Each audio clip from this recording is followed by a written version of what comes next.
할렐루야. 오늘 우리에게 새로운 한 날을 허락하신 하나님을 찬양합니다.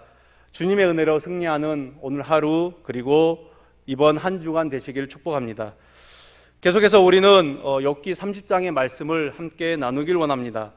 우리가 어제 살폈던 이 29장부터는 어떻게 보면은 욥의 독백과도 같은 그런 말씀들이, 그런 내용들이 이어지고 있습니다. 계속된 세 친구들, 엘리바스, 빌닷, 소발, 이 세 친구들과의 지리한 변론이 이어졌습니다. 그런데 이 변론을 보시면은 누구 하나 주장을 굽히지 않습니다. 자기들의 주장이 옳다고 이야기하면서 끝까지 욥과 친구들은 끝까지 그 주장의 평행선을 달리다가 변론이 끝나게 되었습니다. 마무리가 되었죠. 그리고 이후에 32장에 보면 이제 엘리후라는 또 다른 사람이 등장을 하게 되는데, 그 전까지 이 말씀은, 그러니까 29장부터 31장까지는 마치 욥의 독백의 형식으로 기록이 되어 있는 것을 우리는 확인할 수 있습니다. 우리가 이 욥기의 말씀을 읽으면서 간과하지 말아야 할 것이 있습니다. 그것은 뭐냐면, 지금 욥을 바라보는 수많은 시선들이 존재한다라는 것이죠. 우리가 욥기를 읽으면서 계속해서 새 친구들과 욥의 변론이 나오다 보니까 지금 이 현장에는 욥과 새 친구들밖에 없구나라고 생각해 버릴 때가 있습니다. 그러나 욥의 이 주변에는 욥의 새 친구 외에 우리가 32장에서 만날 수 있는 엘리후, 그리고 또 욥의 마을 사람들도 있었다라는 것을 우리는 생각해 볼 수 있습니다. 물론 욥은 현재 성 안에, 마을 내에 거주할 수는 없었겠죠. 왜냐하면 그의 몸에는 종기가 났습니다. 그렇기 때문에 사람들과 분리된 곳에서, 마을에서 떨어져서 지냈을 것입니다. 그렇지만 여전히 욥을 바라보는 수많은 눈들이 있고, 오늘 본문에도 보면은 욥을 보면서 비웃는 일단의 무리가 있는 것을 우리는 확인할 수 있습니다. 오늘 30장 우리 본문을 시작하면 그러나 이제는 이라는 말로 시작합니다. 우리가 특히 오늘 본문 전체를 보게 되면은 이제는 이라는 단어로 시작되는 구절이 오늘 1절과 9절과 16절 총 3번이 등장하는 것을 보게 됩니다. 아무래도 이제는 이라는 단어는 어떻게 보면 우리가 이 말의 뉘앙스는 이 앞의 말의 반대, 지금껏 했던 말의 어떤 그와 반대되는 어떤 뉘앙스를 가지고 있습니다. 지난 29장 우리 보면은 욥은 과거 자신이 경험한 그 하나님의 축복, 그리고 자신의 의로움에 대해서 회상하는, 욥이 그 과거를 회상하는 그런 내용들입니다. 그런데 오늘 본문은 이제 그러나 이제는으로 시작하면서 어떻습니까? 다시 현재의 상황으로 돌아와서 모든 상황들이 현재의 상황으로 옮겨지는 것을 보게 됩니다. 우리 1절의 말씀을 함께 같이 다시 보겠습니다. 그러나 이제는 나보다 젊은 자들이 나를 비웃는구나. 그들의 아비들은 내가 보기에 내 양떼를 지키는 개 중에도 둘만하지 못한 자들이니라. 욥은 앞서 변론했던 새 친구들에게서만 정죄와 비난을 받는 것이 아닙니다. 오늘 본문 1절을 보면 젊은 자들이 등장을 하죠. 젊은 자들, 이들은 당시 사회에서 멸시받고 천대받은 그런 자들입니다. 어떻게 보면 영적으로, 도덕적으로 혹은 인격적으로 아주 수준이 낮은 자들이죠. 왜냐하면 당시의 젊은이들은 이 노인들을 보면, 연세가 있으신 분들을 보면 자기보다 연로한 사람들을 보면 존중하고 존경하고 우더어른들에게 공경을 표해야 함에도 불구하고 지금 이들은 어떻습니까? 그 마을에서 한때 가장 존경받고 사랑받았던 욥을 향해서 조롱하고 모욕의 말을 하고 있는 것입니다. 이 본문은 계속해서 보면 이 욥을 조롱하고 모욕하는 자들에 대해서 더 구체적인 정보를 우리에게 보여주고 있는데, 욥이 판단하기에 지금 욥을 조롱하고 있는 그들은 그 자신의 어떤 부유했던 자신의 양떼를 지키는 개와도 둘만하지 못한 그런 천박한 자들, 쓸모없고 비천한 자들이다라는 것이죠. 욥이 생각하기에 그렇다라는 것입니다. 욥이 이 젊은이들을 향해서 이렇게 표현한 것은 무엇입니까? 자신을 조롱하는 자들이 얼마나 지금 무가치한 자들이고 얼마나 그들의 정말 사회적으로도 인정받지 못한 자들인가. 그래서 1절에서부터 우리가 계속해서 8절까지 읽어보면은 이들의 출생을 보면 좀 구체적인 보면 출생조차 불분명한 어떤 사생자들이고 또 불량자들이고 또 주류 사회에서 쫓겨나서 성 밖에 거주하고 정말 먹을 것도 제대로 먹지 못하는 그런 형편없는 자들이다라는 것입니다. 그런 자들이 지금 욥을 공격하고 또 조롱한다라는 것이죠. 그렇다면 이런 욥이 이렇게 말하는 이 표현의 이면에는 반대로 지금 자신이 처한 상황이 그들보다 못하다는 거죠. 그러면으로 인해서 내가 얼마나 비참한 상황인지, 자신이 얼마나 비참한 상황인지를 다시 한번 부각시키고 있습니다. 욥은 현재 자신이 처한 상황이 그렇게 당시 사회에서조차 버림받고 매장당한 그런 자들로부터도 조롱을 당하고 모욕을 당하는 그런 처지라는 것입니다. 정말 그 비참함을 표현할 길이 없습니다. 여러분, 과연 욥이 이렇게까지 조롱과 모욕을 당해야 하는 인물이었습니까? 우리가 욥기 1장을 보면서 욥에 대해서 잘 알고 있는 내용이 무엇입니까? 그가 온전하고 정직하고 정말 악에서 떠나고 하나님을 신뢰하는 그런 하나님이 기뻐하는 자였다라는 것을 우리는 확인했었습니다. 그런데 오늘 본문 1절이 말하는 이 젊은이들은 어떻습니까? 욥과는 정반대의 그런 어떤 질적으로 반대에 있는 자들이죠. 그런데 그들로부터 지금 욥이 수모를 당하고 있습니다. 욥은 이 1절에 등장한 이 젊은이들과는 질적으로 다른 자들입니다. 달랐던 사람입니다. 욥은 신앙으로 가족을 이끌었습니다.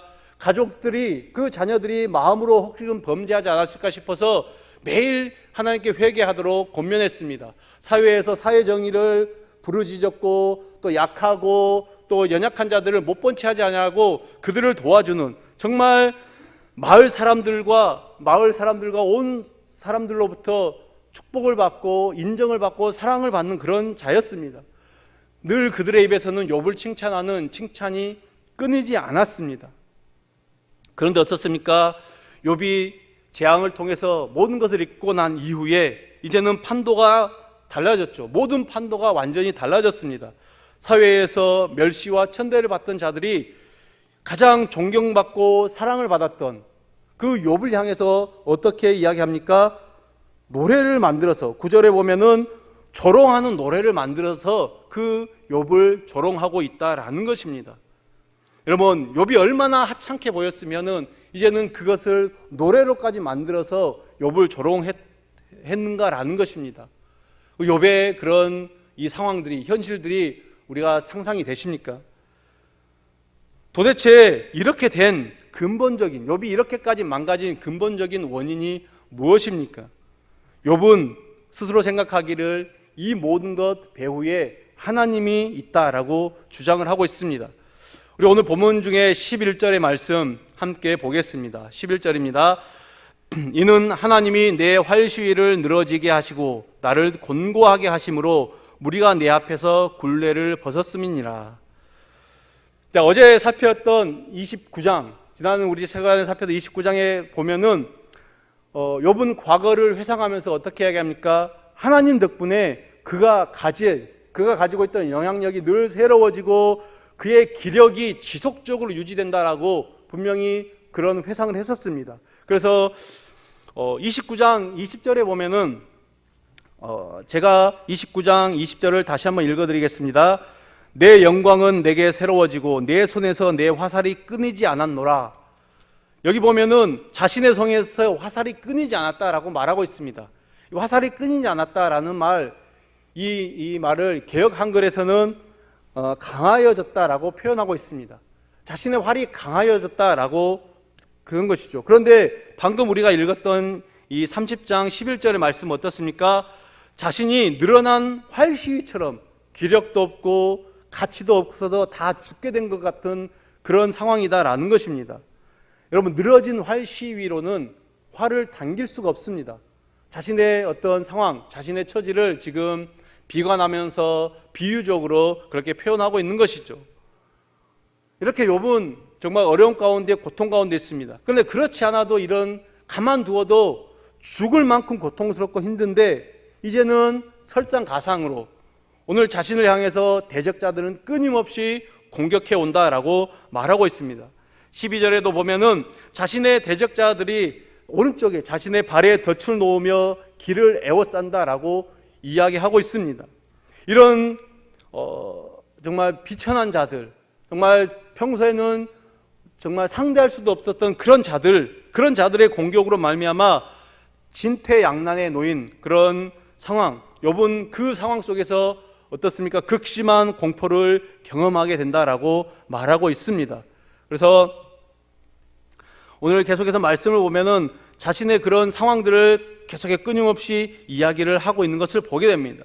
우리가 지난 27장을 보면은 욥은 그렇게 이야기를 한 적이 있습니다. 악인에게 공포가 예고 없이 임할 것이며 하나님은 그 악인을 외면하고 구원해 주지 않고 대신 그에게 재앙을 줄 것이다 라고 이야기한 적이 있습니다. 그러나 현실 세계에서는 어떻습니까? 현실에서는 오히려 악인에게 닥칠 모든 두려움과 모든 재앙들이 자신에게 닥쳤고 하나님은 그를 외면하고 있고 욥을 자신을 외면하고 있고 구원의 손길을 내미지 않고 있다라고 한탄하면서 지금 그 상황을 이야기하고 있는 것을 보게 됩니다. 그래서 계속해서 이야기한 것처럼 욥은 이 모든 고통, 즉 육체적으로나 내면적으로 극심한 고통을 받는 이 모든 상황들이 다 하나님께로부터 왔다라고 계속해서 자기의 주장을 펼치고 있습니다. 그래서 우리가 18절에도 보면은 그가 큰 능력으로 나의 옷을 떨쳐버리시며 라고 말하고 있습니다. 또 19절 어떻습니까? 19절 보면 하나님이 나를 진흙 가운데 던지셨다라고 그렇게 이야기하고 있습니다. 21절에도 보면 주께서 돌이켜 내게 잔혹하게 하셨다. 계속해서 하나님에게 화살을 돌리고 있는 것을 보게 됩니다.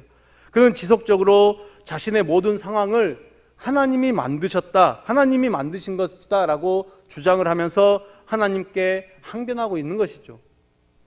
그래서 욥의 항변이 바로 이것입니다. 자신이 하나님께 부르짖고 또 자신은 지금까지 하나님이 원하시는 그런 의의 삶을 살았음에도 불구하고 왜 자기를 이토록 외면하고 공격하시는가? 그래서 자기를 죽음으로 몰아가시는가? 그거에 대한 하나님께 항변하는 것입니다. 사람이 재난을 당하여서 하나님께 도와달라고 요청을 하면은 자비와 인애가 풍성하신 하나님은 결코 외면하지 않으신다는 거죠. 반드시 그를 구원하여 주시는데 그것이 지금까지 자신이 경험했던 하나님이라는 거죠. 하나님은 그렇게 늘 언제나 자신이 기도하며 도움을 구했을 때 그 크신 은혜와 사랑으로 자신에게 도움의 손길을 펴셨는데 지금 자기가 알고 있는 하나님, 경험한 하나님이 그 하나님인데 지금과는 완전히 다른, 그러니까 지금 이제껏 자신이 알고 있었던 하나님, 그 하나님에 대한 모든 지식들이 무너지는 그런 경험을 하고 있다라는 것입니다. 여러분 한번 생각해 보십시오. 여러분이 수십 년 혹은 평생을 신앙생활을 했는데 끝에 가서 보니까 천국이 없다, 끝에 가서 보니까 하나님이 계시지 않는다. 그러면 여러분 어떤 생각이 들겠습니까? 이처럼 허무하고 이처럼 정말 한탄스러운 일이 어디 있겠습니까? 내가 평생 헛살았구나 라는 그런 한탄함이 들지 않겠습니까? 지금 욥에게 있어서 상황이 그런 상황과 비슷하다라는 거죠. 내가 알고 있던 하나님 전혀 다른 하나님을 지금 이제 만나고 있는 것입니다. 경험하고 있는 것이죠. 그러면서 욥이 하나님을 부인한 적은 없습니다. 그렇지만은 이제는 하나님에 대한 모든 지식들이 다 무너지는 그런 아픔을 경험하고 있습니다. 그래서 하나님에 대한 자신의 지식들이 어떤 무너지는과 더불어 지금 이 모든 자신을 철저히 외면하고 고통을 안겨주신 하나님으로 인해 그 욥은 지금보다 더 큰 좌절과 혼란을 맛보며 그것에 한탄하고 있는 것을 보게 됩니다.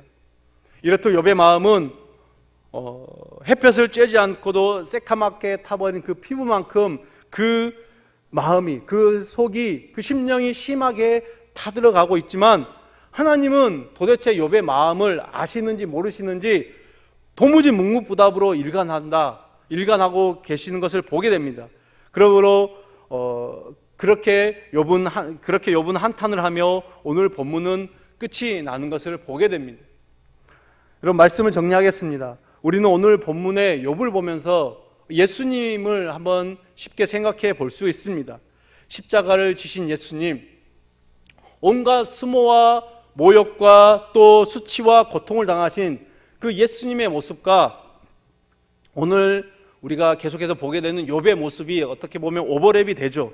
그러나 우리가 보게 되는 것은 계속해서 자신의 무죄를 주장하며 자신의 처지를 한탄하며 또 탄식하며 그것을 입 밖으로 낸 이 욥과 달리 예수님은 십자가 앞에서 잠잠하셨습니다. 예수님은 십자가 앞에서 침묵하셨습니다.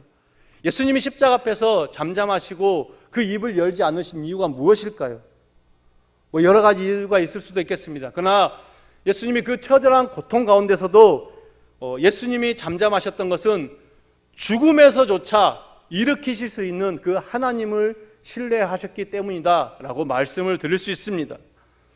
사랑하는 성도 여러분, 우리가 인생을 살다가 보면 수많은 어떤 인생의 굴곡을 만날 수가 있습니다. 때로는 깊은 밤과 어둠의 시간들이 지속되는 그런 순간이 올 때도 있고, 또 반대로 어떤 찬란한 햇빛이 계속해서 내리쬐는 그런 영광스러운 날이 지속될 때도 있습니다. 그때마다 우리가 기억해야 될 게 무엇입니까? 이 순간이 영원하지 않다라는 거죠.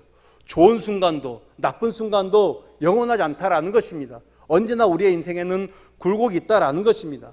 그렇다면 특별히 우리의 인생 가운데 이 깊은 어둠과 같은 그런 터널과 같은 그런 상황 속에 있을 때 자신의 인생을 비관하며 한탄하며 정말 소중하고 귀중한 시간을 절망 가운데 보낼 것이 아니라 우리의 인생을 언제든지 역전시킬 수 있는 그 하나님께로 달려가 하나님의 놀라운 섭리를 구하며 기도하며 기대해야 할 것입니다. 하나님은 예수 그리스도를 죽음에서 일으키셨습니다. 그리고 우리가 다 아는 바와 같이 이제 하나님께서는 마침내 욥을 그 모든 고난과 고통의 늪에서 건지셨습니다. 그 하나님이 저와 여러분의 인생을 일으키실 것입니다. 때로 우리의 삶이 무너진 경험을 하십니까? 자녀들의 문제 때문에 혹은 건강의 문제로, 사업의 문제로, 이 코로나19 이 상황 속에서 우리가 아무것도 할 수 없는 그런 어떤 많은 고통 가운데 있을 때 분명히 기억하십시오. 우리를 일으키실 수 있는 분은 하나님이십니다. 주님이 회복하실 것입니다. 그 주님과 동행하는 복된 하루 되시기를 예수님의 이름으로 축원드립니다.